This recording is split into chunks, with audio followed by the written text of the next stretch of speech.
Assalamualaikum warahmatullahi wabarakatuh. Nama saya Safindra Kinanjari Raya dengan NIM 24505010711120. Di sini saya akan menjelaskan studi kasus yang saya ambil, yaitu analisis kasus gaduhan sapi potong yang ada di Wonogiri. Dalam analisis ini kita akan membahas program gaduh sapi yang ada di Wonogiri yang bertujuan untuk meningkatkan kesejahteraan petani melalui pengelola ternak sapi. Program ini dimulai dengan niat baik untuk mendongkrak pendapatan petani yang mayoritas bergantung pada sektor pertanian, yang sangat rentan terhadap cuaca dan kondisi iklim. Namun, meskipun program ini bertujuan meningkatkan kesejahteraan, tidak sedikit permasalahan yang muncul dan dalam pelaksanaannya. Program gaduh sapi di Wonogiri merupakan sebuah inisiatif yang dirancang untuk meningkatkan taraf hidup petani melalui kemitraan dengan pengembungan sapi.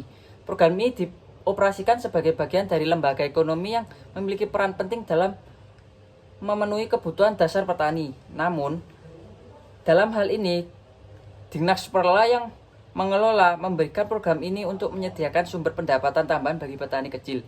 Selain itu, lembaga ini dalam program gaduh sapi tidak hanya sebagai penunjang ekonomi, tetapi juga sebagai lembaga sosial yang mengatur hubungan antar individu dan masyarakat. Dari segi ciri-ciri, Dinas Perla dalam program gaduh sapi di Wonogiri menjalankan peran pengendalian sosial dengan adanya aturan-aturan dan kesepakatan yang harus diikuti oleh para petani peserta program. Aturan ini mencakup perjanjian mengenai perawatan sapi, pembagian keuntungan, dan tanggung jawab dalam pengelola sapi. Selanjutnya, Dinas Perla dalam program gaduh sapi memiliki fungsi dalam memperkuat identitas dan solidaritas komunitas petani di Wonogiri. Dengan berpartisipasi dalam program gaduh sapi, para petani bukan hanya mendapatkan keuntungan ekonomi, tetapi juga memperkuat rasa kebersamaan dan saling dukung di antara mereka. Identitas kelompok petani sebagai anggota program gaduh sapi menjadi kuat dengan solidaritas yang dibangun melalui kerjasama dan tujuan bersama dalam mengembangkan usaha ternak mereka. Namun tidak kemungkinan beberapa anggota terdapat perjanjian dapat mengganggu hubungan kelompok dan melemahkan rasa solidaritas ini. Lanjut, untuk memahami lebih dalam tentang peran Dinas Peternakan dan Perikanan dan Kelautan atau Disnak Perla Wonogiri dapat dilakukan pendekatan dengan analisis fungsional. Analisis fungsional memungkinkan kita untuk bagaimana program gaduh sapi yang berhubungan dengan kebutuhan ekonomi dan sosial masyarakat petani di Wonogiri. Secara fungsional, program ini memberikan dampak positif terhadap komunitas petani dengan menyediakan akses sumber daya yang dapat meningkatkan kesejahteraan mereka. Program ini juga mendorong peningkatan kapasitas mereka dalam sektor peternakan dan juga meningkatkan solidaritas antar peserta program karena adanya tujuan bersama dalam meningkatkan taraf hidup mereka. Yaitu kita lanjut dengan analisis kekuasaan dari lembaga Dinas Perla di Wonogiri pada program gaduh sapi.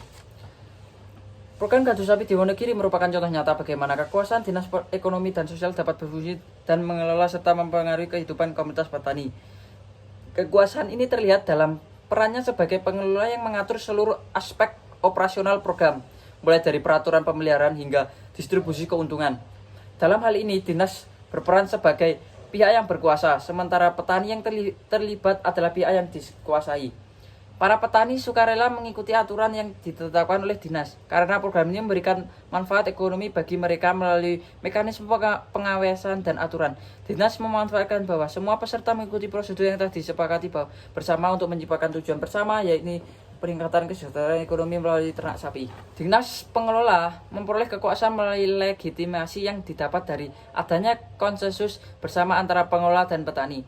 Konsensus ini mendapatkan keterikatan di mana petani memahami bahwa peran dinas adalah untuk memberikan panduan dan pengawasan yang pada akhirnya bermanfaat bagi kesejahteraan ekonomi mereka. Kekuasaan dinas ini juga diperkuat melalui peningkatan normatif dari petani yang mengikuti bahwa kepatuhan pada aturan dan kesepakatan yang ditetapkan dinas adalah jalan terbaik untuk mencapai hasil yang diinginkan. Selanjutnya, dinas memiliki modal kekuasaan yang dimiliki pengelola program gaduh sapi mencakup beberapa aspek yang saling mendukung. Salah satunya modal utamanya adalah kekuasaan koersif, di mana dinas memiliki kemampuan untuk memberikan sanksi atau konsekuensi kepada peserta program yang melanggar aturan. Misalnya, jika ada petani yang tidak memenuhi kewajiban dalam perawatan ternak atau melakukan pelanggaran terhadap perjanjian, disepakati dinas dapat memberikan sanksi tertentu sebagai bentuk pengendalian sosial. Selain itu, dinas juga memiliki kekuasaan resmi yang bersumber dari otoritas formal dalam menjalankan program. Dengan adanya peraturan tertulis dan struktur yang jelas, dinas dapat menegakkan aturan dengan lebih efektif dan memastikan setiap peserta mengikuti program yang telah disepakati. Dan lanjut, untuk mempertahankan kekuasaannya, Dinas Pengelola Program Gardu Sapi menggunakan beberapa saluran kekuasaan yang efektif. Salah satunya adalah melalui pengawasan sosial, di mana dinas secara langsung mengawasi perilaku petani untuk memastikan kepatuhan mereka terhadap peraturan yang ada. Pengawasan ini dilakukan dengan memonitor proses pemeliharaan ternak, pencatatan hasil produksi, dan pelaksanaan perjanjian yang telah disepakati.